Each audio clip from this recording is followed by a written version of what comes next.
So yeah, the Hacks Sonya, I have it. I have reviewed it, and I also did a figure photography video on her, specifically showing off all the way that she can move and everything like that, and how well she poses, and talked a lot about the photography set, what I did, what I thought was important, and what figures worked for that set and what ones didn't. So yeah, I have a lot of stuff about that one. Never mind, Epic's and yeah, it is still on pre-order, but it's already shipped out. That's a secondary wave of them. I have that Epic Hack Sonya, if that's what you're talking about. I know I have that. It wasn't so much they gave everyone Grayskull. I was okay with that. It was the fact that they made some of us scared if we didn't back it. And right, that's exactly what I mean. They shouldn't. I don't think that they should be playing the FOMO game to get these things underway. If people want it, and if there's actually a quality there, we would weed out a lot of FOMO buys that just end up doing nothing. Because then a bunch of people will also sometimes cancel. Like we'll get halfway in or whatever, and it's looking really good, and then people will come in and cancel because they realize they were buying off FOMO or whatever, and then you lose those guys anyway. I don't think that we should be playing. In fact, I'm going to be honest with you. I don't like tiers for these releases at all. I don't like a tier system. I actually think what they did with the Ecto was a better idea. When they released the Ecto, they said you can get it this way, or you can get it with all this other stuff. All this other stuff costs this way costs this, get the one you want. That is a perfect crowd fund. I don't want tiers because you're going to show me stuff that then I may not get. And if I buy into a set that's going to be $350 and I expect a two-headed Hydra snake horse, and then because it doesn't reach that tier, I end up not getting it, now I feel like something's missing. I feel like that with Eternia. I don't care that it didn't fund all the way.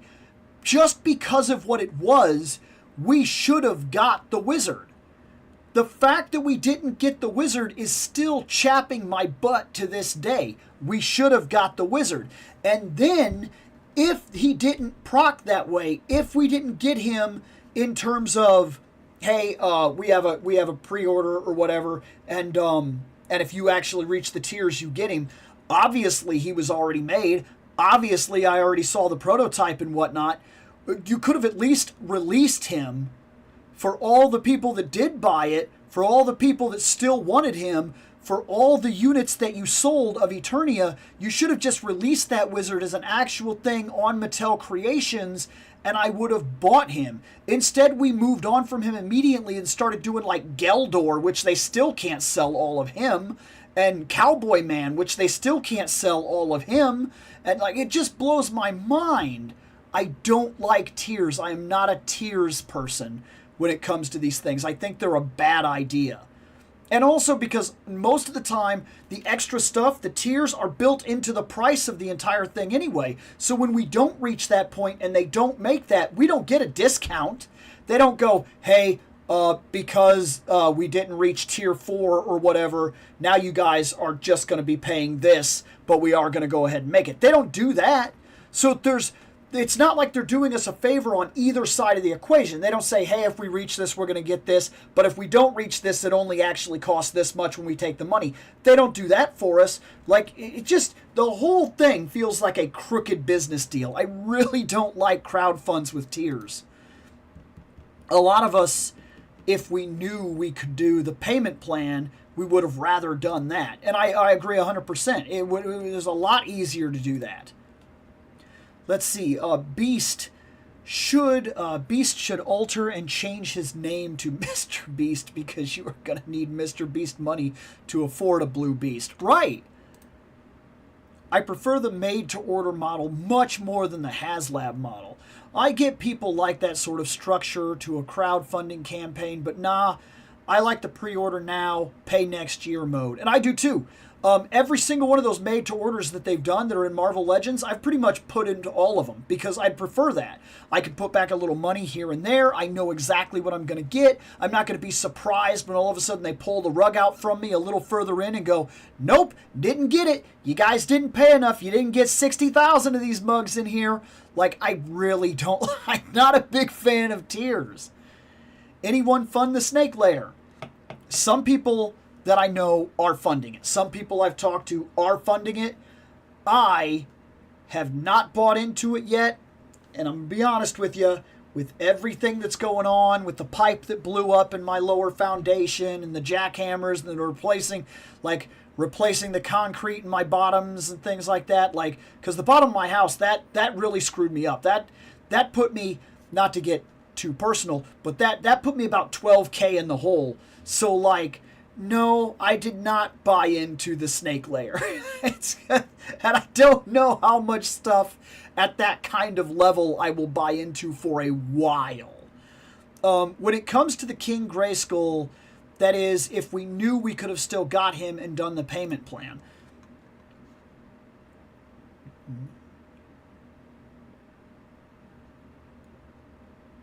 The Philips 3DO, probably one of the worst gaming consoles ever made either.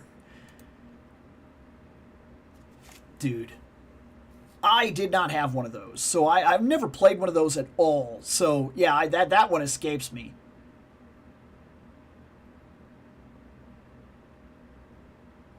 You're combining two bad consoles. The Philips CDI and the Panasonic 3DO are different. Yeah, I think the CDI was the one with the bad Zelda game. Dude, that Zelda game, I've watched people play it. I have never touched it, nor will I. I have no reason to ever buy one of those things. I recently tried to get into TMNT, the old show. I couldn't take Shredder seriously. And it's not that I think we're meant to do so, but like, wow, man, it's a bad show, personally. And if you grew up with it and you could still like it and appreciate it for what it is, I think that's fantastic. But like, I grew up with it. I watched every single episode twice, easily. I absolutely loved it. I remember being such a super fan of that thing. And now, for some reason, I can't get past season 2. Like, I bought the entire thing. I have the entire box set, and I cannot get past disc 3. I'm like, this is killing me. I can't do it anymore. I grew up with G.I. Joe, but I was a comic fan, not cartoon. To this day, I find the cartoon and movie hard to watch. It's too campy, too unserious. The comic had far more serious and mature storylines and battles. So about this, what you just said right there, I still plan to give the show a shot. Sometimes I can deal with the fact that this is a kid's show, it's a kid's cartoon, it's going to not take itself too seriously, but I'm going to have fun with it. I've done it with He-Man and other properties like that, and I've had no problems. I can't do it with everything, but I have been able to do it. So I'm going to try it.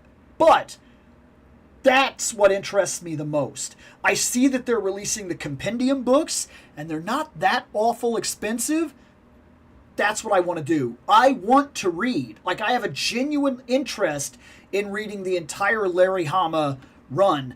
I think that looks really, really good, and I think that I would honestly enjoy it. And now that they're doing the compendiums, I have a way to buy it and try it out and not miss out. I'm not going to hunt down single issues. I don't have it in me anymore. That's not a thing in my life anymore. But buying a compendium and reading an entire story, front to back, no cuts, I could do that, and I would love to do it. To this day, I don't even know what the heck campy means. Everyone I ask just tells me campy means, no, definitely doesn't. But like the 90s insult meaning. So, that's kind of fair. Silly, goofy, childlike humor. Campy is a little hard to explain, but it's an art. And I'm not kidding. Campy was a form of humor that was made very, very popular in the 60s. And you saw it in shows like Batman. Batman is campy. You're not meant to take it seriously. It is silly. It is goofy. It is tongue-in-cheek. it's meant to be that way, and it's very blatantly, obviously, it knows what it is and is not worried about it. It doesn't take itself seriously. He's right. It's very good. It's very, very good. If you can get into something that's campy and fun, turn your brain off and go with it and just have a good time with the ridiculousness that it's showing you, you will have a good time. In fact, I would tell you, one of the things that makes Superman, the original one with Christopher Reeve, so fun and makes it exist today, where it doesn't take itself too seriously, but it lays a foundation at the beginning of the movie. We're here to tell a fairly serious movie, but it's not too serious. There's some campiness going on. That's important, because when you see Lex Luthor being the kind of guy he is, and he has the stupid people that surround him, and you have the universe that's trying to take itself seriously, but sits really hard on that edge of Saturday morning cartoon as well, even though they take it seriously because they live in that world, we don't have to take it too seriously, because we can blatantly see, okay, there's fun here. I don't have to break this down at like a scientific, geometric level and get super serious about every little thing that it tells me and then call it out for every mistake it makes, because it's going to make mistakes and it's going to be fun, and I can just kind of go along for the ride. That is campy. That's camp. It works, and if it's done right, it's done very well. One could also argue Spider-Man Sam Raimi 1, 2, and 3 has a fair-handed amount of camp in it that allows you to take that universe just serious enough and then roll with the punches on all the goofiness that happens and have fun with it. You don't have to take it too seriously, because it's not taking itself too seriously. Some stuff is fun, some stuff is serious, sometimes they exist at the same time, and your mind, via the camp that it shows you, will break down what parts are serious and what parts you're just supposed to let go. And you'll have fun for doing it. Now, campiness works if you know how to do it. Until Duke dies and everybody freaks out. And yeah, I know that you were talking specifically G.I. Joe. I get it. And I do know. But then, like, didn't they chickened out on that too, because they added something that, like, made it so Duke didn't die, because they found out when they did that with Transformers it did not go over well. Let's see. Honestly, G.I. Joe is like the masters of making random soldier memorable for me. Put any character except Cobra Commander in another property and they're a one-note mook at best. So we're going to put this right here, just for the sake of...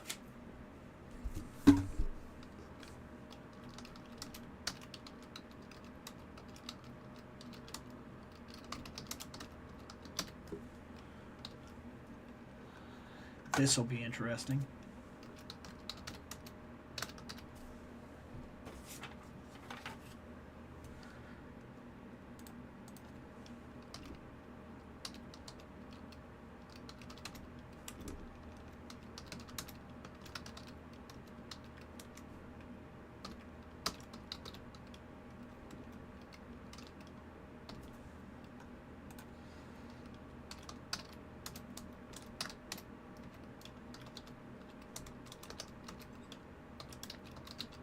There we go.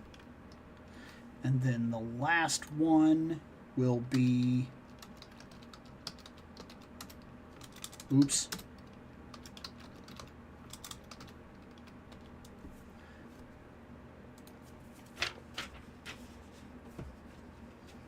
There.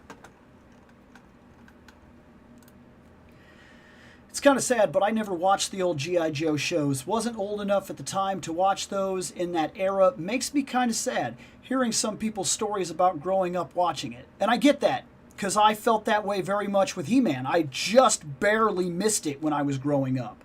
By the time I was old enough to care, it was turtle time. Joe had personality to their characters. Thanks to mostly Lara Hama's file card writing. I haven't watched G.I. Joe either. All I know from it is references from different shows and Newgrounds stuff and Fandom Night, especially Shane. I don't even know how much Shane actually knows about it. Probably near nothing, you want the truth about it. While I'm sad I didn't get to watch the original G.I. Joe show, I'm glad I grew up in an animated paradise. X-Men, X-Men, the animated series, Spider-Man, the animated series, Batman, the animated series. Absolutely. Dude, it was a literal era. And then when you weren't watching that, dude, the Nicktoons and whatnot that existed in that area, like we had Rocko's Modern Life, we had Ren and Stimpy, we had Real Monsters, we had Ed, Edd and Eddy, we had Angry Beavers, we had Kablam. Dude, I could literally go on and on and on. Hey Arnold, like there was show after show after show after show after show that was a literal classic in that era. We were absolutely blessed for cartoons. I'm a mid-zoomer born 2004, too late for all of that. It's Kinshi, by the way, not Kinji. The Tobey Maguire movies, Tobey Maguire movies, Earth's Mightiest Heroes, Iron Man Adventures, Brave and the Bold, Batman, etc., etc., etc., etc. But I was just watching Toku since I learned what the internet was at 2 years old. Boy, look at that Dragon Man. I am not surprised about that at all. I was, the second I got him in, he showed up yesterday, and I was like, oh, he's gonna be open fast. There's no doubt people are gonna vote Dragon Man. Was watching the Toby movies too. The Batman, the animated show, mostly Cartoon Network stuff, and anime. I've always just going into the obscure. Most of the stuff I'm hyper fixated on is stuff that Bill and the others wouldn't have a clue on. I'd like to just blabber on about some of them someday for fun. Speaking of Bill, do you like magical girl anime, Sailor Moon, Cutie Honey, etc.? Or are you not touching that, it's for girls kind of guy? So I watched some Cutie Honey. I watched, not that this is in the same ballpark necessarily, I watched Eiko. I saw Sailor Moon, mainly in passing with my wife, because she's an absolute super fan about it. She's seen all of it multiple times. And in terms of Sailor Moon and most magical girl stuff, I don't know how to explain this 100%. I'm just going to say it. Magical girl stuff is some of the coolest artwork there is. When it comes to anime and whatnot, Magical Girl as a property loans itself to some of the coolest anime artwork that exists. And I'll explain it like this. You got a Spider-Man character. He's pretty cool. He flips around. You could do a lot of cool stuff with him. It's got some webs. Looks cool. But then take that same concept and go into anime. And I'll even use another anime to explain this. You have Vegeta. He's kind of torn up. He's powering up. He looks kind of cool. He's got lightning and everything. He looks cool. He's Vegeta. Now, go find a Sailor Moon picture of, like, Sailor Mars. And not that kind of picture. I'm not talking about that kind of picture. You can look that kind of picture up. That is not what I'm discussing right now. Look up a Sailor Mars picture. Magic. And, like, she's got, like, an arrow thing, and she's taking a step forward, and there's fire all around her, and her hair's going crazy, and, like, that skirt thing's blowing all over the place, and, like, she looks super elegant. She's pulling that thing back and everything, and the fire comes out, and it forms the bow. Like, that is an amazing picture. Like, unbelievable picture. Like, some of the best anime artwork you've literally ever seen. I'm not talking about in the anime. I'm talking about artwork. Those properties, Magic Girl stuff, loans itself to some of the coolest artwork that exists. Just, I mean, we all know that if you go online and type in Magical Girl, who knows what's going to come up. But what I'm telling you is that if you find the stuff, it loans itself to some cool artwork. Like different things like the transformation scenes and whatnot. some of that in animation is absolutely jaw-dropping, stunning. Like, it's so, so good. It just, there's an aesthetic that works. It's really cool. Like, we don't really have the same thing. You think about, like, Goku, our anime gets, our anime for guys or whatever. You have Goku. He turns Super Saiyan. It was really cool. He jerked his head back and he was like, ah, and then his hair went up and he was like, ah, and he changed and it was really cool. It was really cool. I'm not trying to downplay it. But then, we wait forever to get that one transformation. We get it, and then we never really get to see it again. Like, every time he does it after that point is kind of boring and weak. He just kind of goes, Prah! And his hair goes up and it just happens. It just happens. It's not like a forced, very difficult, like, stunning transformation thing ever again. But like Sailor Moon, Cutie Honey, things of that nature, they, every time, and I get that that's the stock footage and they're just going to play it every time to like waste time in the runtime, but they get a cool transformation from every character every time, and every time it's top of the line, absolute world-breaking animation. It's really, really good with unreasonable amounts of detail put in sometimes. It loans itself to fantastic artwork. That all being said, is it the first animes I would sit down to choose to watch? Chances are no. If it's on, sure. If it's fun, sure. If my wife is interested in it, then sure. Very, very little of it did I watch on my own, knowing exactly what it was. Like, I would start watching and be like, oh, okay, I see what we're doing here. And then, like, I'd get, I'd go ahead and finish it off because that's what it was. Like, they would play those animes on TV, and I would watch them. I mean, that's the way it was. I would watch them. So, like, I did watch Sailor Moon. I did watch Cutie Honey. I think I watched that on the Sci-Fi Channel. And then I bought a DVD thing from, like, a convention and watched it and things like that. So, yeah, I have watched them. I'm not against them. I'm not like, it's a girls' anime. I don't believe in that separation girls and guys crap anyway in terms of that. Watch what you want. Like what you want. Who gives a crap? Life is way too short for that girls, guys, separation argument crap. I like Todd. Talked to him a few times in the chat of the Medieval Spawn Kickstarter campaign. He's a pretty cool guy. He sometimes just makes the most bizarre decisions in terms of figures. He does. That's fair. We're at 8 minutes. Let's see. Also, remember how I said that I chatted with a Sentai actor? Turns out he's also Nappa, and now I'm ashamed that I didn't introduce him to Team 4-Star. I'm not. I liked Team 4-Star the first time that I watched it. Since then, I have taken a very different angle with how I feel about Team 4-Star and what it did to Dragon Ball Z. Because I honestly believe that Team 4-Star turning Dragon Ball Z into a bigger joke than it already was, because it's already a comedy action film. It's an action series with comedic elements. Even in Dragon Ball Z, they existed. Then they get a hold of it and they turn it into a full comedy with action elements. And they kind of created a public perception of characters that I'm positive bled into the public perception and actually became part of Dragon Ball Super. And it actually kind of bothers me. I guess being campy is why I have guilty pleasure with Batman and Robin. From Arnold's ice puns and the Bat credit card, it's just delightfully goofy but campy. You've got to chill, Batman.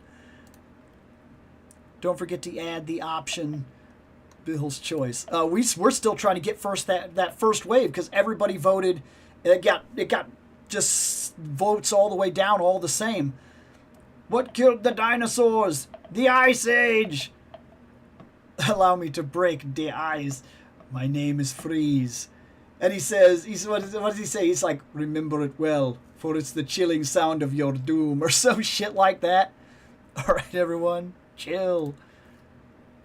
Johnny Bravo, All Real Monsters, absolutely. Cow and Chicken, absolutely. Dude, we were an absolute golden age for the animation. Saturday morning cartoons in the mid-'80s became the Nickelodeon generation in the '90s. All good. I know that you're so busy it's going to be impossible, but whenever I might show off my favorite Magic Girl anime, it's called... Oh, yeah, I don't know what that is. Yeah, that I definitely don't know. And it's not like most Magical Girl anime you would expect. The artwork and the music are gorgeous, but it's not like Disney Princess or My Little Pony. It feels like Ghost in the Shell.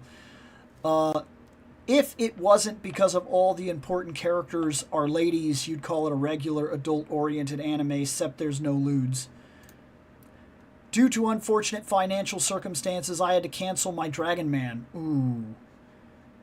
It saddens me, but at least I have my 97 Sentinel and Mephisto. I have no intention of canceling my Sentinel or Mephisto. And sometimes that happens. And look, I'm going to tell you something. That's another reason I really like these made-to-orders. Because you can get in there, and sometimes you can come across something, and you've got a whole year to figure out your stuff. If you're putting $10 back, $10 back, $10 back, and you're holding it in an account somewhere or something, and you're like waiting, and it's going to come out, and you're going to be just fine. But if you get hit, and you lose money, and you are screwed, there is a light at the end of the tunnel. You can cancel and save yourself, because they're not taking that money till a year in before it ships. You got to keep your eye on it. You could get yourself in trouble if you're not watching it. But I really like that. I really do. Hey, Goku brought a bird back to life in a transformation. I like power. The Shogun Zords on the other planet happened in Master Vile and the metallic armor when the Zords...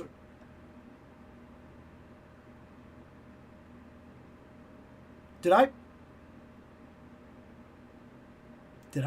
miss a conversation? Are we having a conversation that I was unaware of?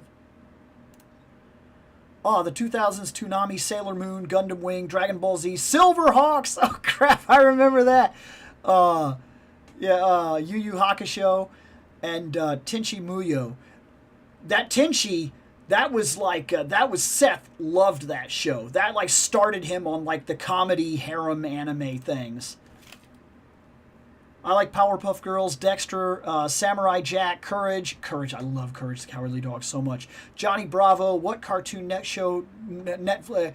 I don't know if there's one you could name that I didn't necessarily like. Dude, I was watching Nickelodeon and Cartoon Network at what I considered its peak. Not that there aren't shows that won't become classics for kids that are watching today, but we had absolute genre-defining shows, one after another, after another, after another. We were unbeatable. Adam said, "Monster powers are..." Okay. Turns 50 in 4 years. No wonder they've gotten all old and crotchety. I only watched Samurai Jack and Powerpuff Girls for cartoons. I just watched the 2010 stuff, Adventure Time, regular show, Steven Universe. See, that's what I mean. There's going to be more than enough kids that are going to grow up to have a different love for different classics. But realistically, I think even kids today can go back to most any of those shows that we had, and it wasn't just a product of the time. I'm telling you, so many of those cartoons were literal classic genre-defining cartoons, one after another, after another, after another, after another. I don't know many people that couldn't go back and love those shows for exactly what they are. Dexter's Laboratory, you will like it. Powerpuff Girls, you will like it. Samurai Jack, you will like it. Courage the Cowardly Dog, you will like it. I'm just saying, like over and over and over and over and over. I gotta leave the chat though, because we have to Dragon Man.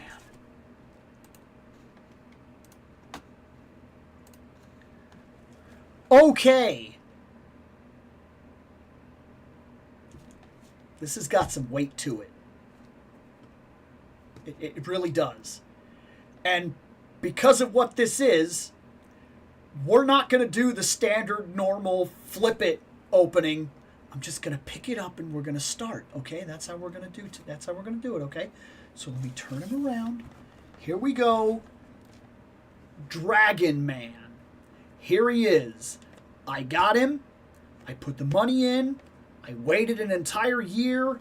Here he is. Got the Dragon Man. Got the Fantastic Four right here. Fantastic Four. Dragon Man. Dragon Man. Some stuff, if you care about that. And on the back, Dragon Man. Seems simple enough, right? It says Dragon Man with posable wings and tail. That's what it says. The information it gives people that might not know who he is and still bought him, which I know some people are completionists, but I cherry pick everything that I buy, so that always seems weird to me that you would like buy Dragon Man and have absolutely no clue as to what Dragon Man is beyond the fact that he's the dragon. Or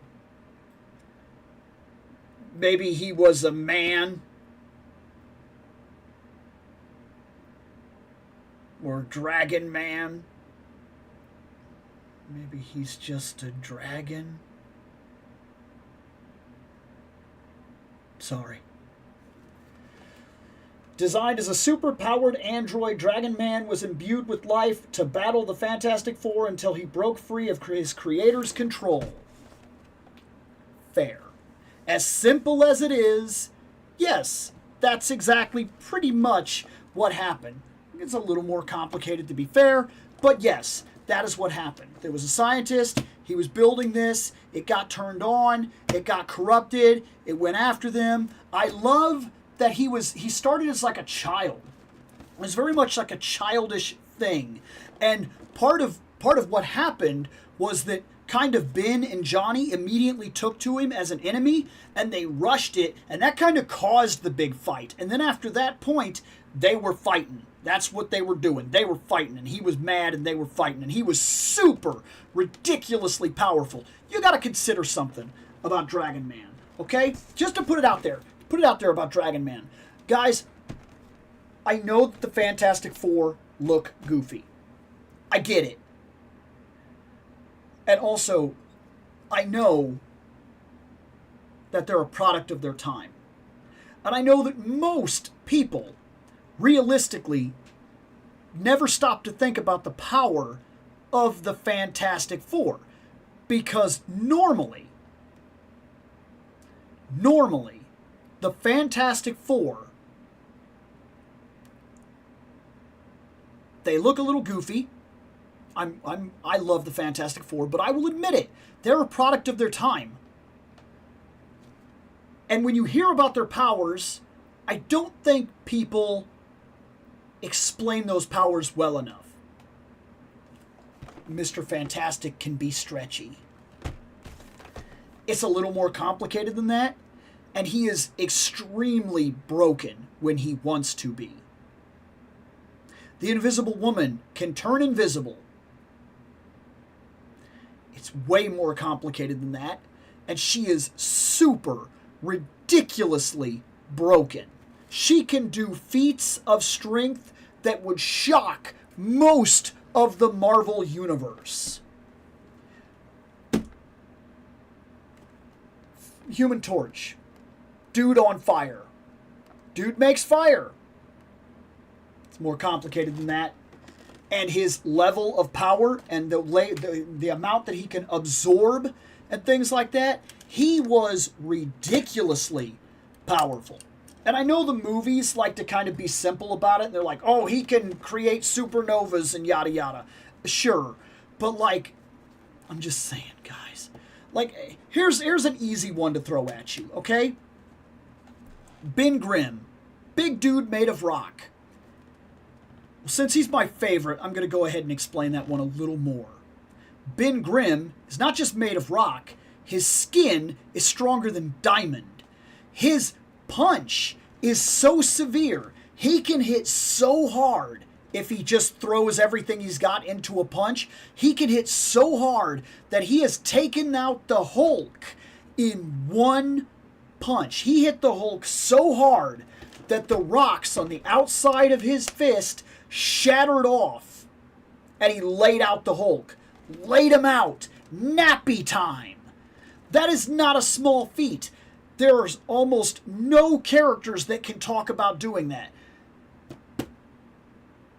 The Thing has punched the helmet off the Juggernaut. He's super broken. He's nearly indestructible. He's so strong that the workout equipment inside of the Fantastic Four Baxter building had to be specially designed by Reed Richards so that he could work out. Specially designed in a way that when She-Hulk took his place on the team, she cannot use his equipment.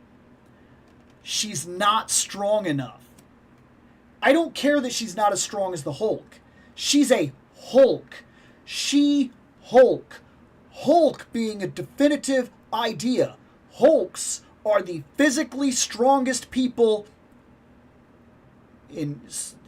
We're just going to break that down into simple things. The strongest people understood in Marvel. If it has the name Hulk, more than likely, it's super strong. And yet, at that level of power, these guys attacked Dragon Man. And with a baby's mentality, he held them all off. Not like kind of. Like, he picked Ben up and threw Ben around. Was like, get out of my way. I'm not trying to. And then, like here comes Johnny, and Johnny's shooting fire, and he's just like, smack. You know, get away from me. Like, the level of power that Dragon Man starts in that first book, the first book that he shows up in, he is ridiculously powerful. Like, absolute ridiculously powerful. And the thing that's really cool about that is that this character of immense power, once they finally calm it down and the Invisible Woman gets the talking to it, he calms down. He's got a baby's mentality, a child's mentality. He's scared. He's defending himself. Dragon Man likes Susie at first. That's who can talk to him. That's who can calm him down. That's who he'll help if something is going on and she needs help. Then, as time goes, he becomes highly intellectual. He reads. He likes to relax. He likes to kick back with his books. He likes to study and learn new things. He's a complete against type character. He's so cool. Oh my God.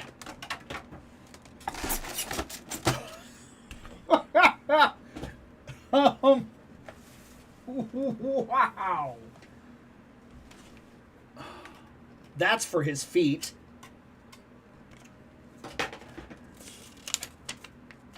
Okay. Here we go. Hold on, I'm trying to pick him up. This is Dragon Man. Holy crap.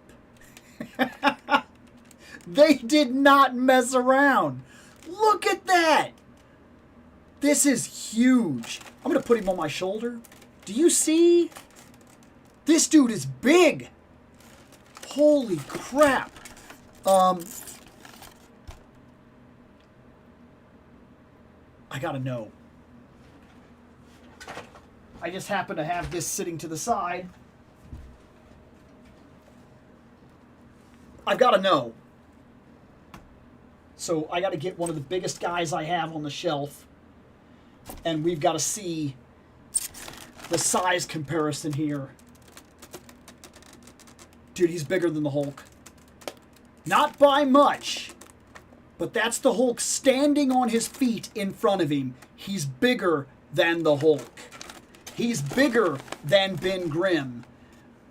Because Ben Grimm is actually smaller than the Hulk figure. Oh, and by the way, that's perfect when I think about the scale, too, because Dragon Man was picking up Ben Grimm and throwing Ben Grimm around. Like, dude, this guy is huge. I'm going to unbox this guy, and we're going to look him over. This is stunningly good. Like, this is going to be cool, guys.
Okay, wow. Uh,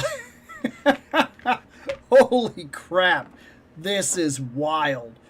First off, he's got this really cool Future Foundation book, and it actually says Future Foundation on the book, which is really, really cool. It says, I can't read it. So I know that it's in English here, but it's not here. It's a special kind of language or whatever. And then the inside is actually detailed too. Let's see if I can actually get it to focus in a bit. So it's not perfect, but if you're looking, you can tell that there's actually words and diagrams and whatnot on these pages. So they actually, the pages kind of look a little torn and worn. There's like a diagram and there's like a little cell thing and there's a bunch of words. This is really cool. That's an amazing amount of detail for just a book for him to hold. He does have his glasses, by the way, which we will try to see. That's his tail. And as far as I could tell, it's a bendy wire. The tail is fully posable. So let's plug it into his butt.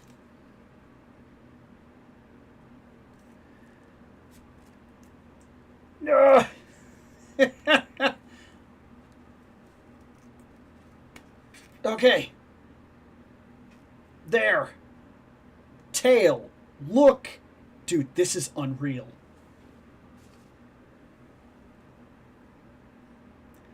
Tail is bigger than the Hulk. Dude, they didn't mess around with this guy at all. He has deep butterflies going all the way back, going all the way forward. Look at that. He can clap.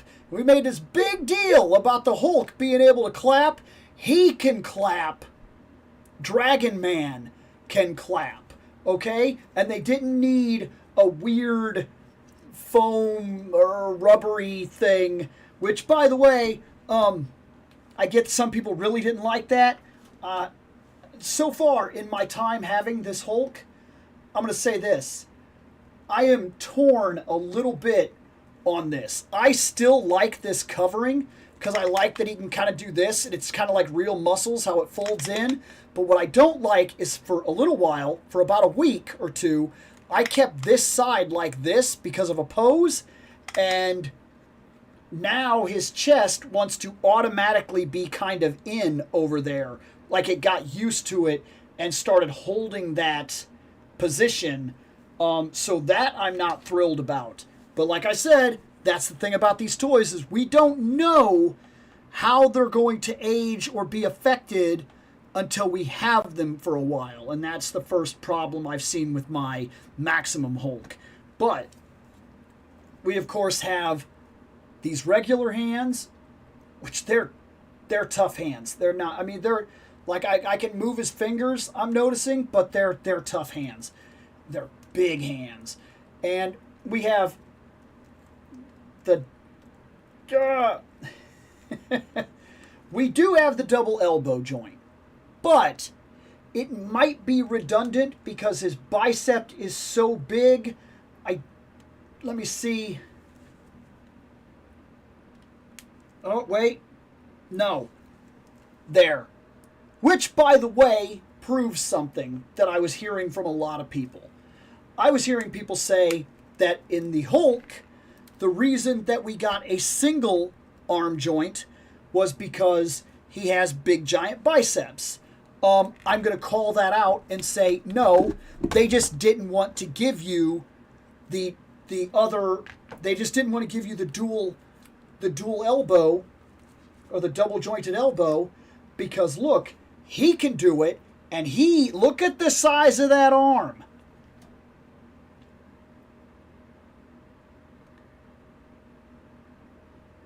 I'm just saying, like, they could have done it. They chose not to. Why ever we have all these single joint elbows starting to show back up in figures, I don't know. But it is a thing that is happening, and I think it's a cost-cutting procedure, not an engineering procedure. That being said, he's got a fantastic face, man. Like, it looks really good. Those eyes are sweet. And the jaw is articulated. So he can open his mouth, he can close it. That's about the level of up he can look. That's the level of down he can look. Does his head move forward and back? Littlest bit, not by too much. We already talked about his deep butterflies. He also has the dual joints down here for his knees. He has he has all the articulation that you would expect from some of the best figures in this line. And he's got them toes. He's got them dragon toes. And then he's got wings. He's got tucked wings. And he's got full extension wings. So, we're going to put this in. I don't know what kind of nightmare this is going to be to get back out. Like, so I'm looking in there, and they've got those really hard, like once it goes in, this feels like it goes in. I don't know what kind of nightmare it is to pull this thing back out once I get it in there. But I guess we'll know soon because I'm going to push this in there. There. Wow. Does this bendy wire? No. Okay, so this is just a wing and it's just it's a rubber. It gives way, but it's just a solid rubber, okay?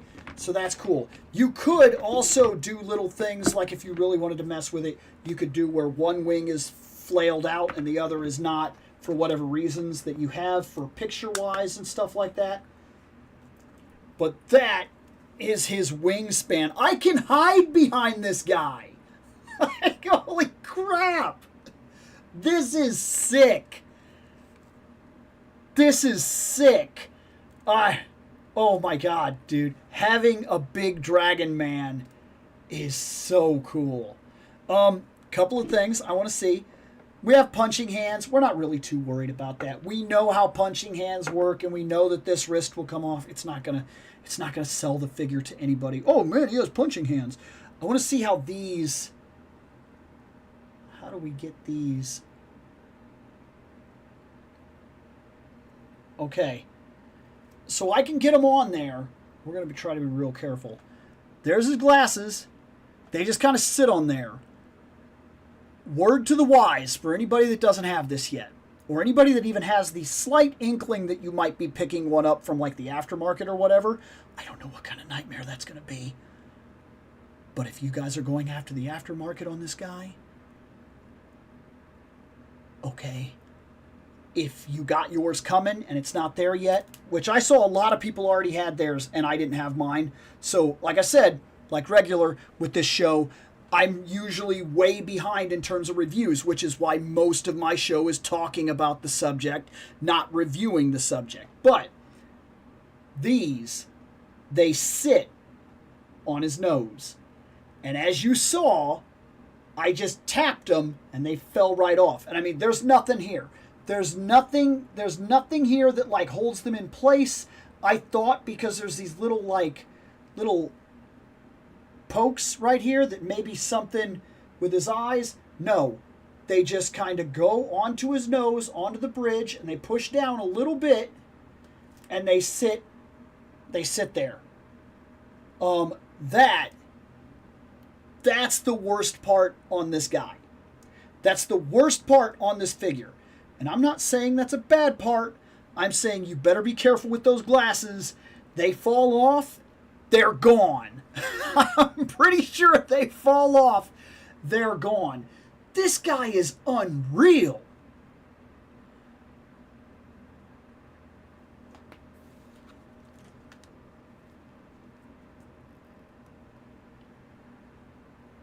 Oh my God. Oh man.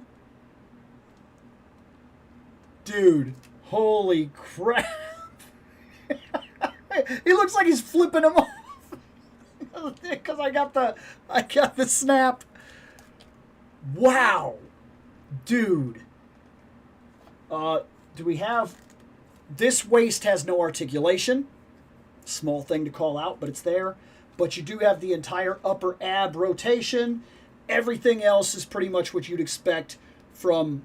In fact, it's more than you'd expect from big figures. I got to give this one to him. This guy is not only spot on, he's not only Dragon Man, he also... I got a couple of things to praise him on. Praise for Marvel Legends. Every now and then we got to do it. Every now and then we look, we get so used to calling them out and calling them out and calling them out. Not that they don't deserve it sometimes, but when we need to praise Marvel Legends, let's also make a habit of praising Marvel Legends when we have a chance to do so. Because when they do good, they should know they did good.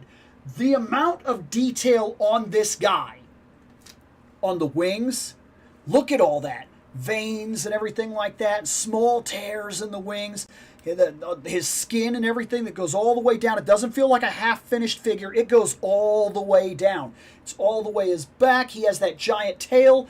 It is a bendy wire tail, so you can literally bring it all the way around and things like that. Look, this guy, the level of detail that they went out of their way to put on this guy, I'm not kidding. He looks better than he did in the renders. When I saw the renders that made me buy him, I looked at him and said, oh, he looks like he's going to be cool. And I bought him. I did. I was like, I think they got me on this one. Click. Then he started showing up. People got to see him at SDCC. And like,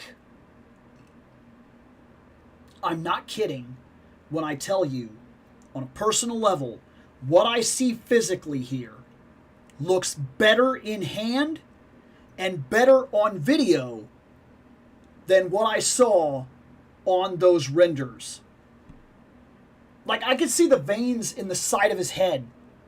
See that? This guy... Look, man, he cost us like $80. That was a lot, okay? That's fair. He's expensive, but holy crap. I've spent $80 on stuff that is not this impressive. Easily, I have spent $80 on things that are not this impressive. This is good work. The eyes are so good. Like, there's like a glaze over the eyes. Look at that. Dude, this guy is magnificent. I can't stress enough how hard they hit the ball out of the ballpark on this one. Dragon Man is so good. Are you the best Marvel legend on the shelf now?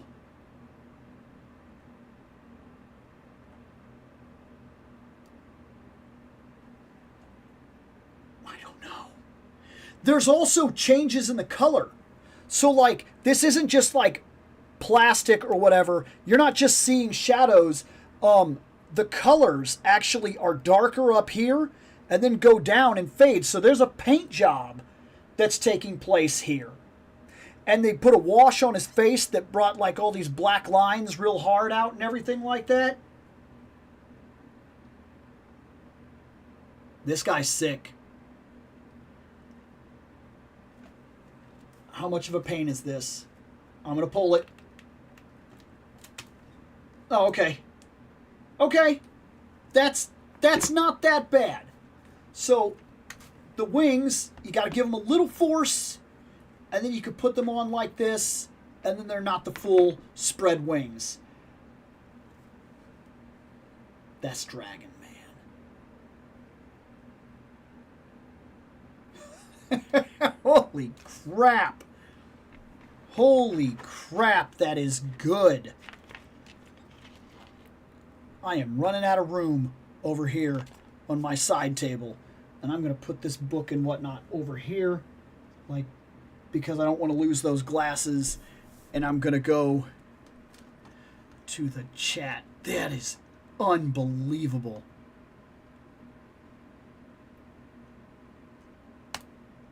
Wow. That's what you're referencing?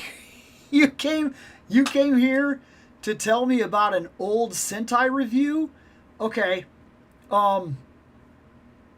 Said the Rangers had to go find the Shogun Zord in an older video from the Sentai review. And I think I was corrected on that video, if I'm not mistaken. That's been a while ago, man.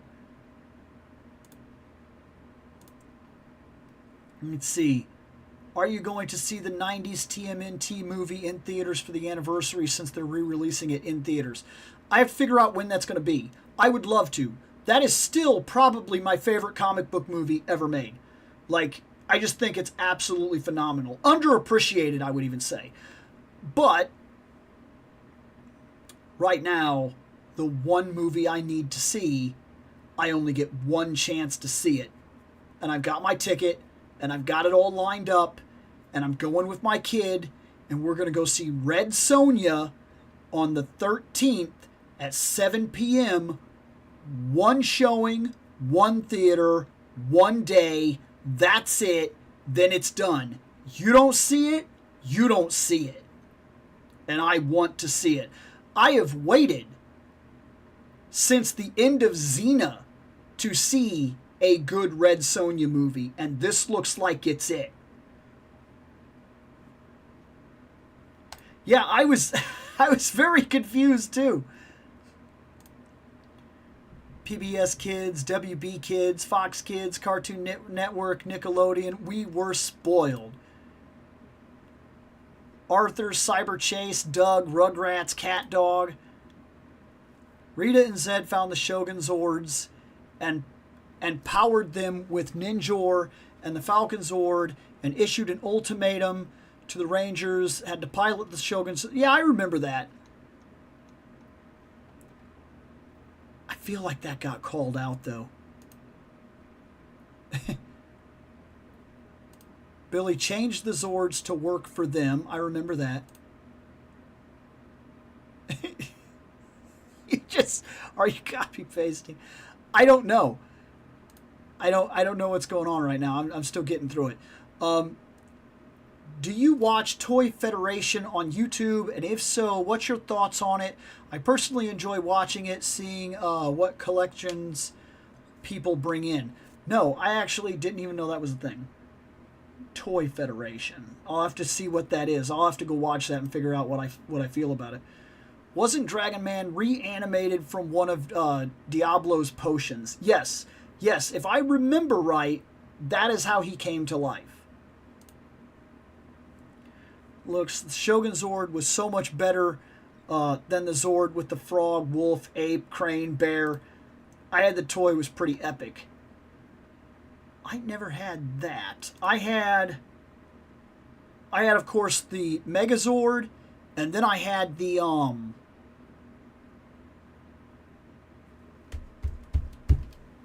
Thunder Megazord, and those were the two Zords that I had. And I remember I loved that Thunder Megazord. I think it was because the red. I really liked the Red Ranger Zord back then. I thought that was so cool that he was like a flying dragon, and then it like became like a dude or whatever. Nickelodeon had Pinwheel, America Goes Bananas, Video, Comic Book, etc. 79. Oh, I don't know any of those. I'll bet you. I have a feeling I got 20 years on you though. So they showed DC and Marvel Comics on TV. You think he will be bigger than the Juggernaut from the Gamerverse line? What do you think, Thanos Copter? You think Dragon Man is going to be bigger than that Juggernaut? Like, this thing is monstrous.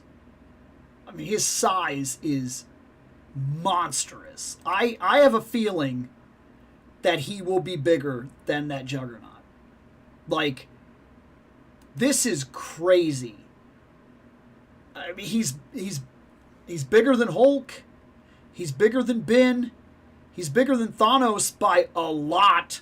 By, like, not by a little, by a lot. Like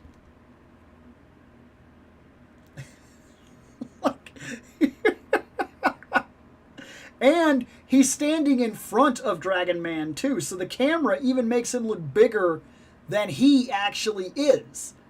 Like, holy crap, man. This thing is unreal.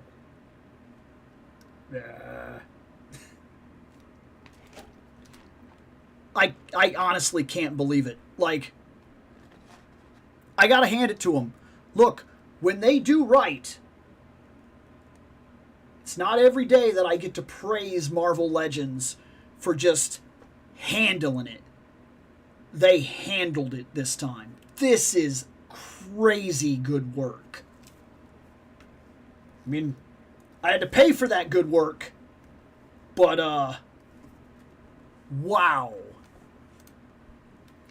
I had the Shogun Zord and the first Zeo Ranger Zord. Power Rangers stuff was hard to come by in my area. It was always sold out. I can get that.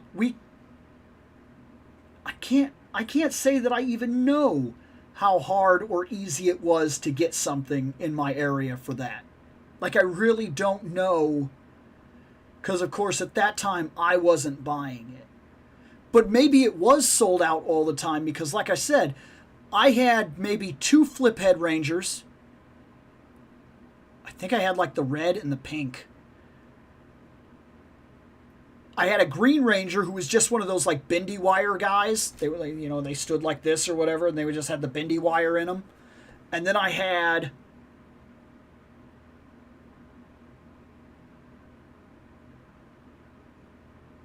a Megazord and a Shogun Zord. No, sorry, no, the Thunder Megazord. And I remember I had no monsters for it to fight, but I had a large Venom, which I actually still have today. I still have that big Venom. So every time Rita would grow a monster, I would just take that Venom and be like, he became this. Because it was the only thing I had that could fight my Megazords.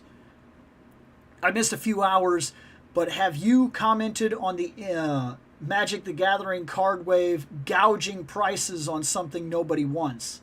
Are they expensive? You have my attention.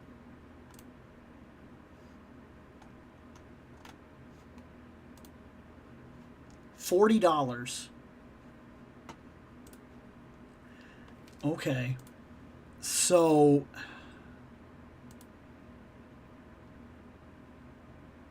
all right. Okay, so let's... oh, man. This better be a licensing thing. Well, interesting you just brought that up then. Holy crap. So I just went and looked at it. $40 per figure. They come with a card. A card, not a pack, not anything like that. I mean, the card might resell, but that's just extra chore. Oh, yeah. Dude, you're right. Hasbro owns Magic the Gathering, so they didn't have to pay a royalty fee or anything. So, okay, so hold on. So they release a set of 4 figures. Okay? Look, okay, we are gonna talk about this. Hold on. You just opened something up here. Let me get this. Click that.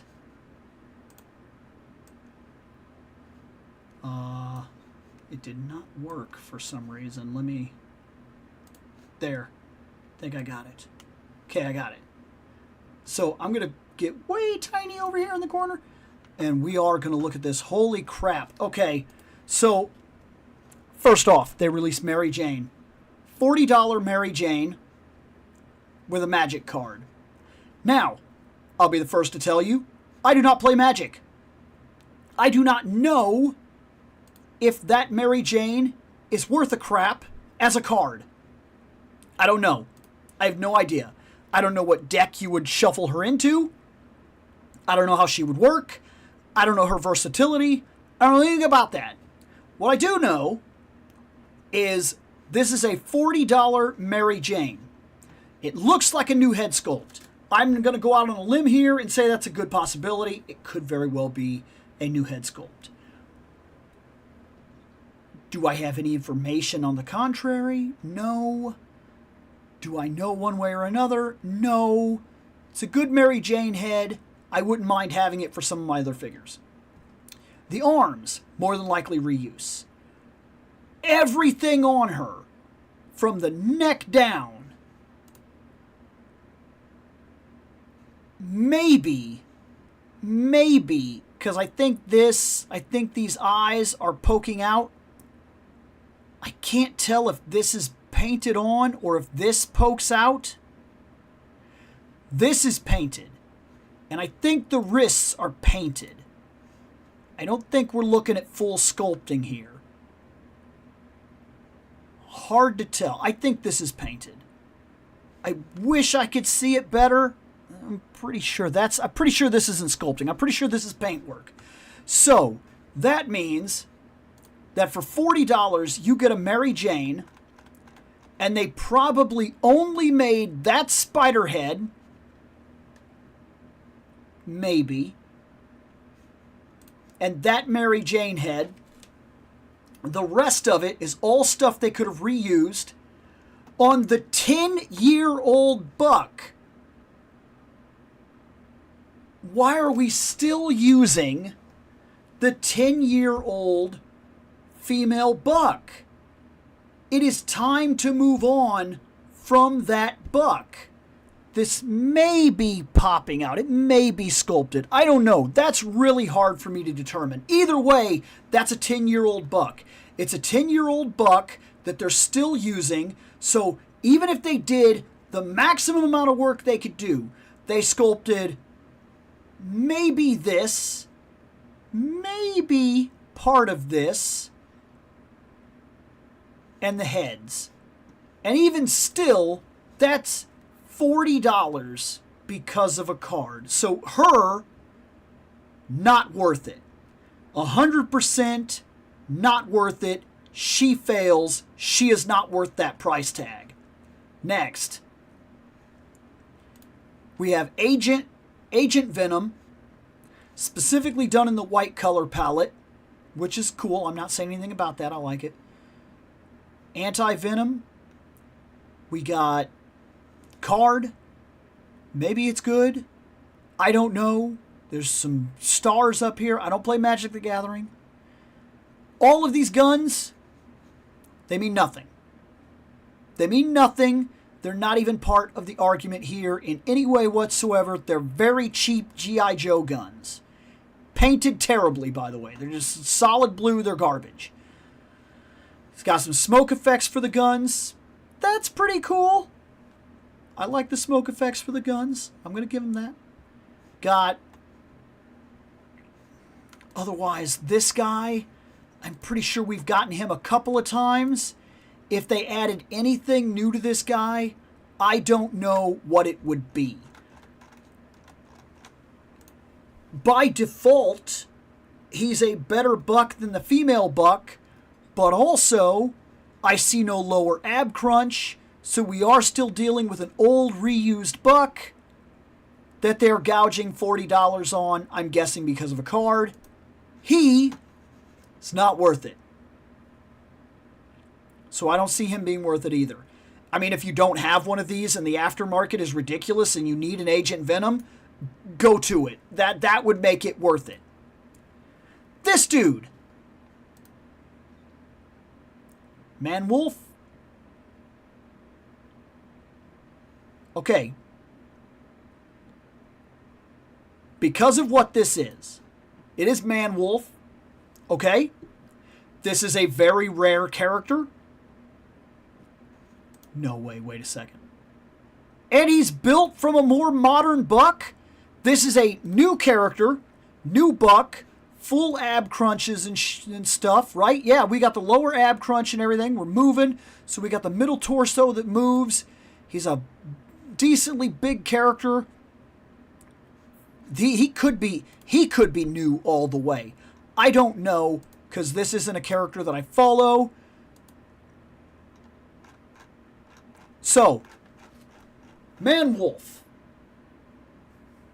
I'm going to go ahead and say, I know nothing about him. I know that he's new. He looks decently painted. If we actually get the red-tipped arrows and all this other stuff, and he ends up looking like this, he could be worth it. If this is a guy that you want, and you play Magic the Gathering, I don't know, but if this is a guy you want, this could be your only chance at him. There he is. While I still don't know if $40 is fair, I'm going to give him a pass and tell you he might be worth it. Depending on the situation, sometimes we get a character or a figure that we were never going to get, and we're not going to get him again. Not for many years. That could be it. I don't know where they stole Fuzzy Legs from. I don't know where they would stole the wolf head. I don't know where they would have stole the fuzzy hands and fuzzy arms. I don't know the line well enough to tell you how much here is reused and how much is 100% sculpt. What I am going to tell you, he might be worth it. If this is a guy you like, he might be rare enough that he might be worth it. Now, the star of the show. We have wanted a battle damage Spider-Man for years. We've wanted one.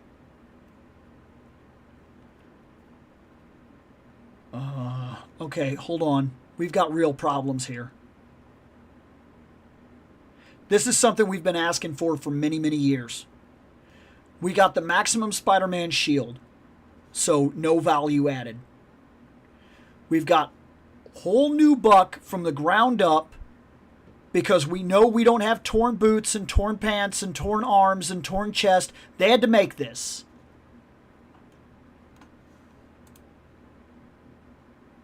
There's a problem here. I don't know if I'm the only one catching this. He's got the toe joints. So, look. I like that he's all beat up. We do have lower ab crunch. Okay, that's something I was looking for, was do we have the lower ab crunch?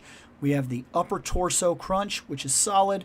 We have the leg movement and everything. They're not drop down, as far as I could tell. They're not like super drop down hips like we were getting with Maximum, but I don't exactly expect that buck to be reused this soon. And realistically, they can't reuse it because a lot of these parts are battle damage parts, so he's going to take certain thing that he's going to take. This web reused from Maximum, no added value. The card, sure, the card is added value, I guess. Got plenty of hands. He's the toughest one here. I'm having a real hard time as to whether I justify this or if this is not right. He's tough. Look, we've wanted this for a very long time. We've fought about wanting this for a very long time. We've argued about wanting this for a very long time. Here he is. Here's our chance. Even still, we have no value added by any accessories. They're all reuse. All the battle damage means he has to be a new sculpt literally from head to toe. Like he's got torn gloves, he's got scuffs on the boots, pretty much every part of him, all the way, is something they had to do. Except for maybe the hands. Maybe. But even with most Spider-Man figures, because look, they just did basically a brand. They did that brand new sculpt when they released the Japanese Spider-Man. He was new. They weren't reusing anything. He was new, and he was like $25 because he's just a Spider-Man. I mean, right?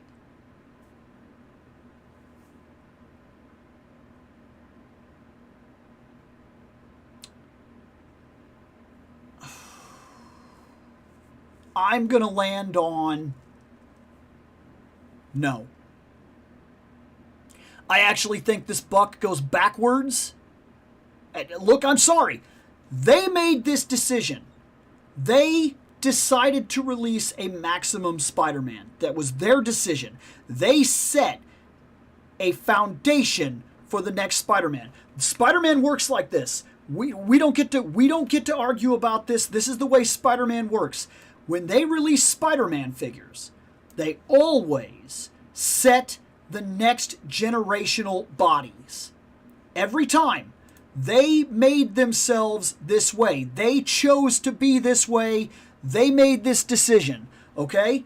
And there's no going back for it. They open the doors. The Pandora's box is open. When you release Pizza Spider-Man, he became a standard of your entire line industry. That Spider-Man body set a foundation that everybody started looking forward to. Oh, he's built on the pizza body. He's built on the pizza body. Then, of course, we go to Renew Your Vows, and guess what? That sets a standard across the entirety of your line, and Renew Your Vows becomes the new standard Spider-Man buck. Bam, bam, bam, bam, bam. Then you release a second buck on top of that buck to set a whole secondary foundation, the first appearance Spider-Man. And people start arguing over which one of those two bucks is the one that's really good, but now they have two defining bucks that start spanning the Marvel line. Then they release the new Maximum line. And they release a Maximum Spider-Man. I'm not saying they can reuse that buck. I'm saying they've opened the Pandora's box. We now know the level of articulation that should exist in a Spider-Man character moving forward, even if you have to sculpt a bunch of new parts. I'm sorry. They made the decision, okay?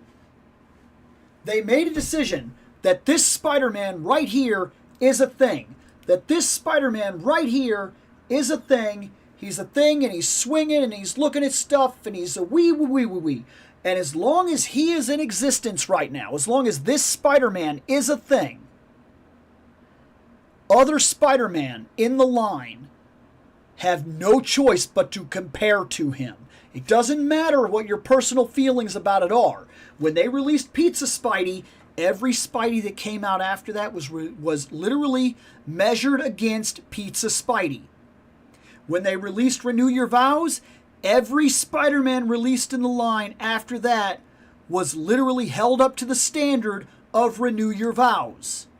When they released the first appearance body, every Spider-Man that came out after that has been held up to the standard of that body. You see it on review show after review show after review show. What do you always see? They take a Spider-Man and they go, hey, this is the new Spider-Man, and they immediately pull out that last Spider-Man because this character is compared against the best in his line every single time.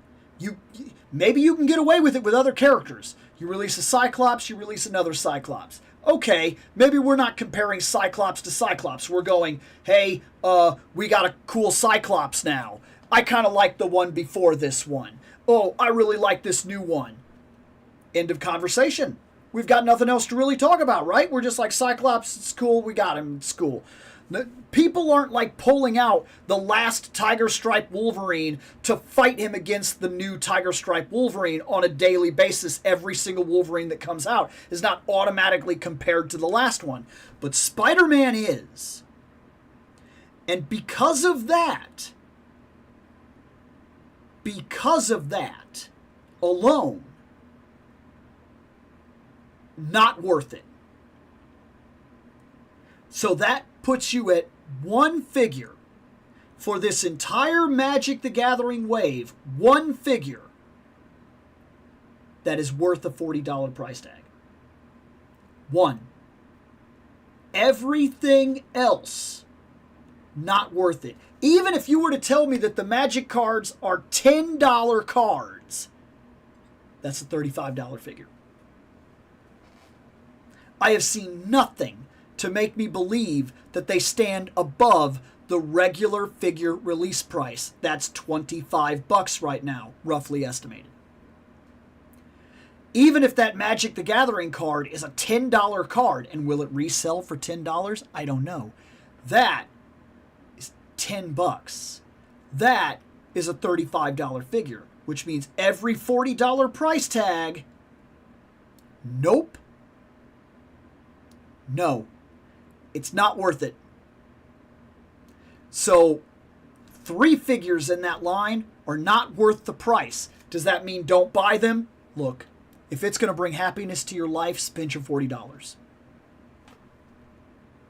If it's going to bring happiness to your life, to your go to work every day until you literally can't work anymore and laid up in the bed life, spend your money, get your plastic. I'm sorry. And maybe it will set a precedent that then now these things, they can get away with it. And I'm sorry if it does that, but all I can tell you is that if it's going to make your life a little happier, I'm not going to fault you for it. I get it. You want that cool Spider-Man? You want him? Go get him.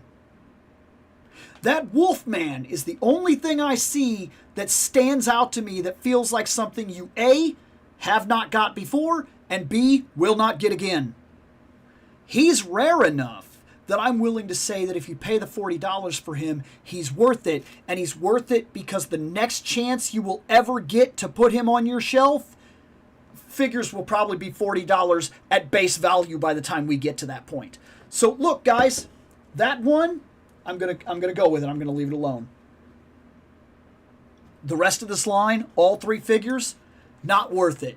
So to answer this question that I took a real long time to really answer, I dug in hard, but I wanted to know for sure. I wanted to see what everybody was talking about. Because all I did was saw the promotional images. I did not look in terms of buying any of them yet. But since you asked the question, and I looked it up, this line, no, it is not worth it. There's no way you can convince me that this line is $40 a figure. It's not worth it. No way. The only movie Power Rangers that were ever on shelves in my area was a pink and a yellow, and they peg warmed. movie figures that kind of looked shiny. I remember those. They were like, yeah, the shiny ones. I used to love Magic the Gathering, but I don't even like the idea of shoehorning superheroes into a fantasy setting game. And they're doing it with everything now, too. Magic the Gathering is all of a sudden becoming like Lego. I'm noticing that recently, like, they're moving into all kinds of territories, like Final Fantasy and all that now. What's going on with Magic? I don't play at all, but it seems like it's being Fortnited really recently. Yeah, that's what I mean. Like, all of a sudden, they got all kinds of stuff entering Magic. I think the hair was resculpted. The face sculpt doesn't look new.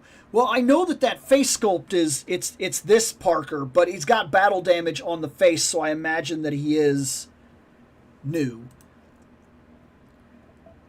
Yeah, they're doing a lot of crossovers. I get Final Fantasy, Lord of the Rings, but I don't really get the Marvel crossovers.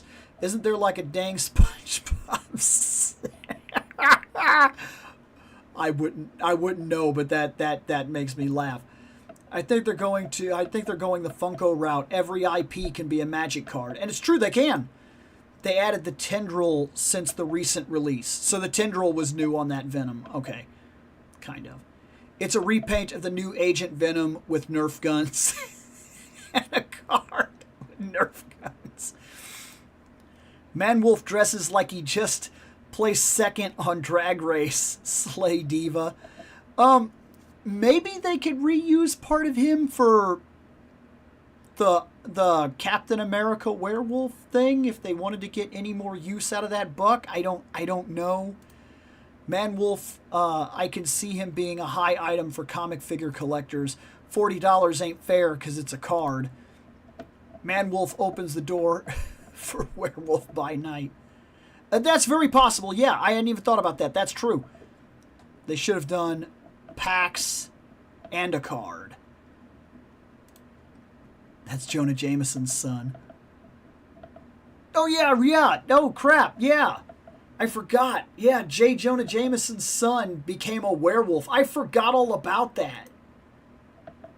Battle damage Spidey looks good. Want a battle damage Spidey? Only $10 less than Maximum Spidey. Right, and I'm sorry, but now that they've released the Maximum Spider-Man, every Spider-Man in the line from this point is compared to that Spider-Man. That's how Spider-Man works. He is the absolute default setting for the entirety of the Marvel line in terms of Marvel Legends, and has been for as long as I can remember. It is always the Spider-Man body that we call out on regular, on Marvel Legends, and then move forward constantly saying, oh, he's built on the pizza body. He's built on the pizza body. We do that because that very, very blatantly is how we judge the line. Now you release a new Spider-Man, I'm sorry, he is automatically compared to Maximum. And if you're going to charge $40 for that Spider-Man, he may as well be comparable anyway. Not a whole new buck since they could just reuse Renew Your Vows buck. But they can't. Because almost every part of that figure, what you just talked about, his hand is torn up, his boot is torn up, and it's not painted on. His pant leg is torn up, his chest has scratches and scars, his bicep muscle is torn up, his head has a hole in it. So no, and the boots even have scuff marks all over them and whatnot. And they're actually they're sketched in. So it's not like you can't just come up to that buck and like steal the Renew Your Vows buck and put it on there. They still had to make at least 87% minimum is all new tooling for that Spider-Man. I'll give them that much about it. But you can't go backwards from this point. Now use that exact same buck for Damaged Daredevil. And they will too. You better believe they will. I missed the MJ fig. The black suit Spider-Man with the Kraven 2-pack head would look good with that figure if the skin colors match. Even if the card adds some value, I just don't think most people care about it. And most people collecting action figures, that doesn't automatically make them collecting Magic the Gathering cards, and most people collecting Magic the Gathering cards don't necessarily just automatically mean they collect action figures. So yeah, you're right. That's weird that they would even do a crossover like this, because they think they're going to get people that want one of each.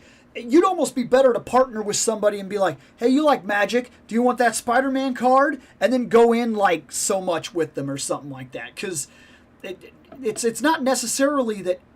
It's just weird, man. It's a weird crossover that doesn't really work. Just can't wrap my head around spending $40 to $50 retail for a Hasbro Spider-Man figure. The Magic the Gathering gimmick ain't cutting it. And that's true, too. With it being $40, you have to include shipping and handling in anything you're talking about. So you are talking anywhere from $40, $45. You're talking $45 to $50 just to get this one thing. I don't get it. Yeah, it does feel like a cash grab. And this, you're right. Like I said, the sad thing about it is that if you want this plastic, if you want just a little bit of happiness in your life, you will bleed this concept into the other lines. I don't love it, but I get it. I wouldn't reprimand anybody for necessarily spending that money, but I will say, be aware of what you're about to create. Imagine a Black Series Maximum Luke Skywalker for $50. I would be into that, because it'd be the first up-to-date Star Wars figure we've seen in over a decade.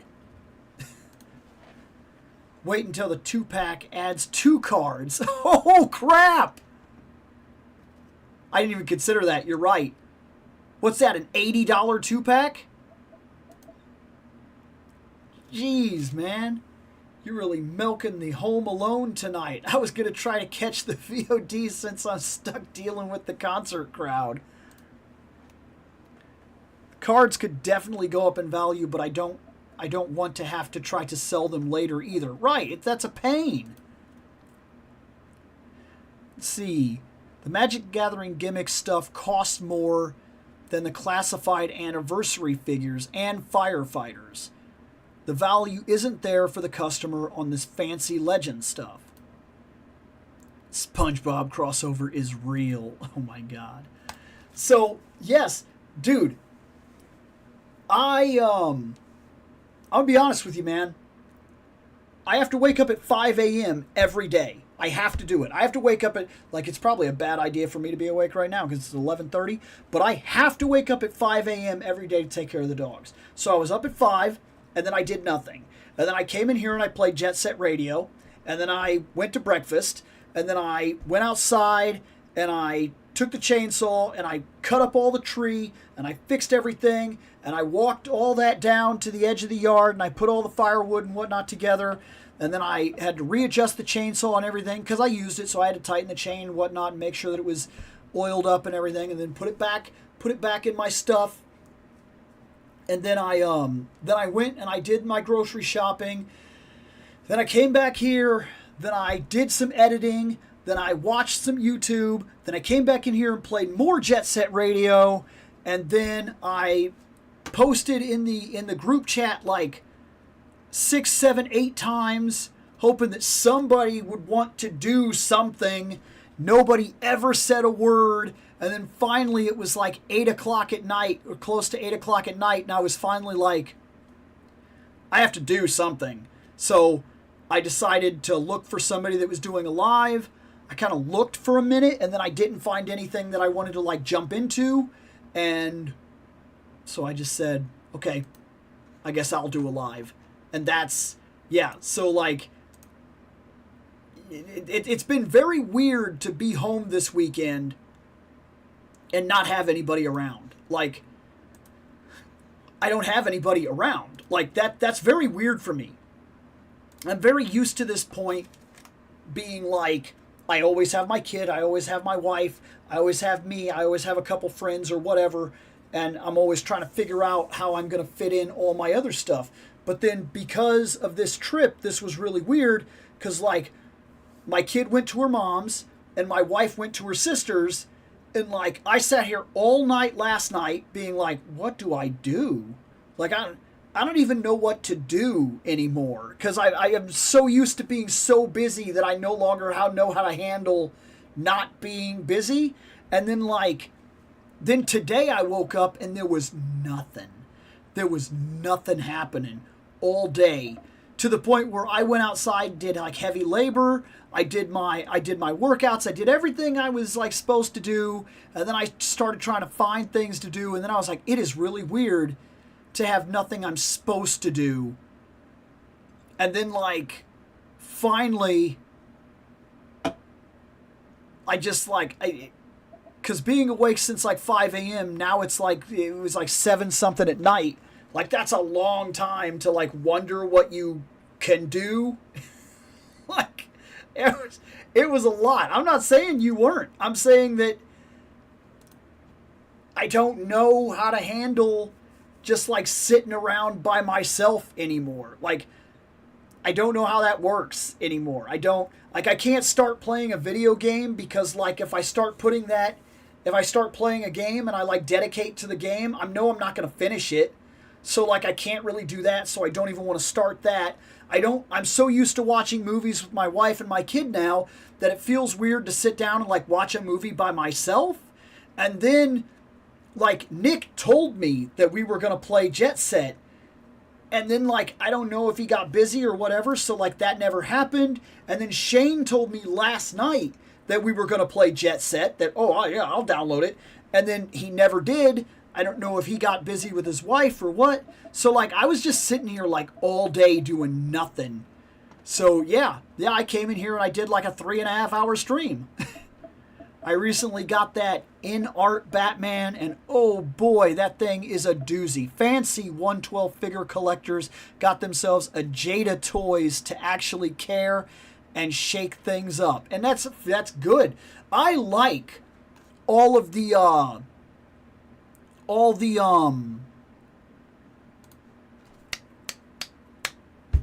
competition that's happening right now. I think it's good. Like, we were just talking about how those $40 price tags might bleed into the rest of the line, but let's also be honest, with other figures coming out from other lines, other companies, at the level that they're doing right now, we might be pretty safe.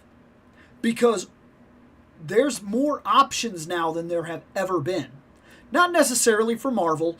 Marvel has a bit of a chokehold, which is helping Hasbro a lot, because they can pretty much just charge what they want and do what they want, and you have to go to them, and there's not a lot that you can do about that. But as all these other lines come out that are competing for the action figure space and are creating things that are such high value at marketable real prices, this is putting a chokehold on big names that are in this space. You have Hasbro and Mattel that are in this space that have pretty much been unquestioned for decades. Now all of a sudden you got Jada figures coming out. And it doesn't matter that you may have license names over here. Jada figure comes out and we start buying Street Fighter. Storm Arena comes and we start buying Street Fighter. Well, that money that goes to Street Fighter, it's not going to these two anymore. And if they don't start figuring out how to create value again from where they were, it's not going to be good for them. So this competition is really, really good for us. It could do us a lot of favors. Like a lot of favors. It could be very, very, very good for us. So, we opened 3 figures. Doesn't sound like much, but we had a lot of conversations and whatnot, and we got this fantastic Dragon Man. And I would stay on longer, but I do got to be up at like 5 a.m. It's already 11:30. I'm already kind of pushing it, if I'm being very realistic, and I also am not tired. So I'm also going to have to like watch some YouTube or something to try to settle myself down or whatnot so that I can go to sleep. I mean, I guess I don't work tomorrow, so even if I do have to wake up, take care of the dogs, I'll be able to lay back down. I might do a standalone video tomorrow for Conan. We have not got to him, because I was hoping that today when we did this, that one of these would win, But we had a three-way tie, so 3 things were picked right off the bat from the main line. So we ended up doing 3 reviews in a row instead of what I originally intended to do was whatever one would be taken off the list, and then whatever was sitting at the back would then come onto the list, would be Super 7, so Super 7 would have a shot. Well, I have 2 Barbarians, and I don't think I'm going to wait till Wednesday to open a Conan the Barbarian. So there's probably going to be a standalone video for that Conan coming out, as well as another video. I put something on hold for Conan. I was going to compare King and King from Mezco and Super 7, and we were going to talk about which one is better. And we were going to do that. But then I realized that I've also got 2 Conans coming. I've got the Conan from Super 7 and the Conan from Frazetta coming.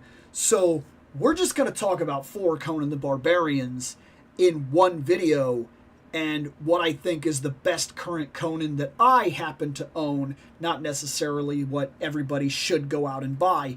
But I'll figure out what my best Conan option is on the shelf at any given time, and we'll talk about that. I could do that with something like Red Sonja, but I also can't because I only have like 2 of her. So it wouldn't really be an argument there. I could argue whether the Loose Collector is better than the Epic Hacks, but I don't know if that's a good argument right now because I feel like they stand in this area because they fall in different scales. It doesn't feel comparable. It feels like a different argument altogether. I feel like if you're going to compare a figure and a figure, they have to be comparable scales, like they have to all kind of be 1/12 or whatever. And then you could say, hey, you got a 1/12 choice. It's got to fit on your shelf. It's got to mesh with the other characters and whatnot. What should you be going for? I think that's an actual argument. Putting Loose Collector up against Epic Hacks is not fair. Those scales are not the same. Not realistically. I mean, that Sonja claims, I think, to be 1/12, but there's like the 1/12 from Loose Collector runs taller than most of the other figures. She's very much like a 7-inch figure. She fits in with like the Masterverse He-Man stuff. So she's not a 1/12 because Sonja's not that big. I kind of blame Jada Toys' Street Fighter line for everything Hasbro has done well since the line started. They showed what $25 should get you. Right, because the competition is good for us. It's a Conanza. Watch Turtles 3, you'll pass out. The Frazetta Ball and Chain Warrior from Savage Crucible is a great figure. I seen him. He does look like a great figure. I did pass on him. I can't remember why. It wasn't anything like, oh, well, I don't want that. I think it very much came down to I had only so much money and I had this and this, and I think it went to this, and I was like, I'm going to cross my fingers and hope that this guy is available at some time. And maybe I kicked myself in the butt with that one because he does look like a figure I would love to have on my shelf, and I don't know if that's going to happen now. I'll have to check and see what kind of rates he's going for when I do have money, because now I have even less money because of the stupid pipe exploding. Oh, and they still have in stock. Well, I'll look at him. Who knows? I got screwed out of the Savage Land pack. That's probably going to be a video. I'm trying not to do a bunch of negative videos because that's not me. It's certainly not me anymore. And it's not, this is very much my hobby channel, and I'm not trying to tag that down with a bunch of hobby hate. So I do need to talk about it,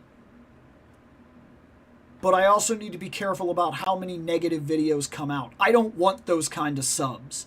I don't want those subs where I get stuck always talking about what's wrong and why I'm mad and how come stuff sucks. And I want to talk about Dragon Man.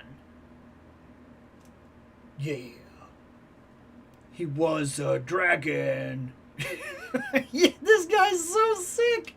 That's what I want. I want fun. I don't have enough time in my life anymore for what's left of my life to be miserable. I just want Conan the Barbarians and Red Sonjas and Dragon Mans and cool stuff, and I want to have fun while I'm doing it. And if I miss out on things along the way, I'm trying not to complain about it, if I'm being perfectly honest about it.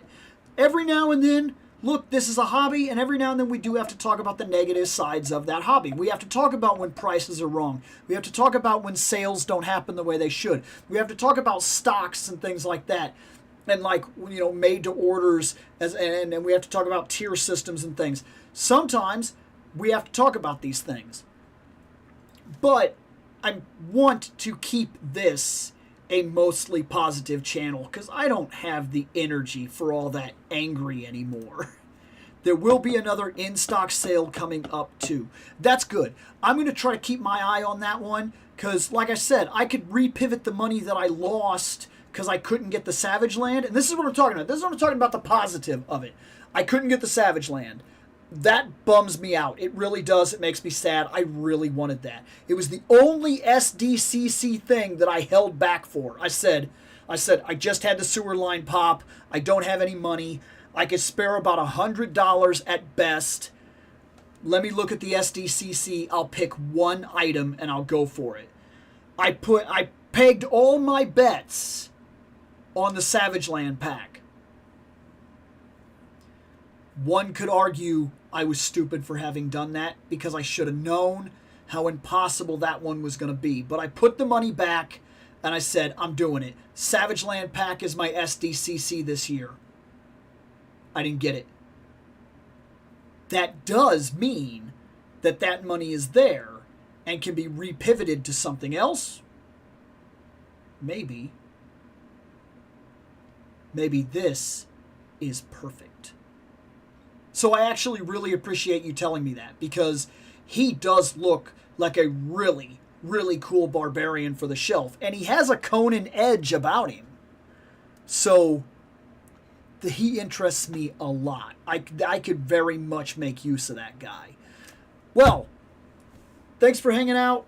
I'm trying not to make this a regular thing on the Saturdays. We are trying to make Wednesday our stream night. That's the night when we open up figures. Halfway through the work week, we've already had our problems. Let's relax and pull ourselves through the rest of the week by opening plastic on the hump day. That's what we're trying to do. That's what I'm trying to make a normal thing. I'll catch you guys later. Thanks for hanging out with me. That's all I got. I really do appreciate it, guys. Later on.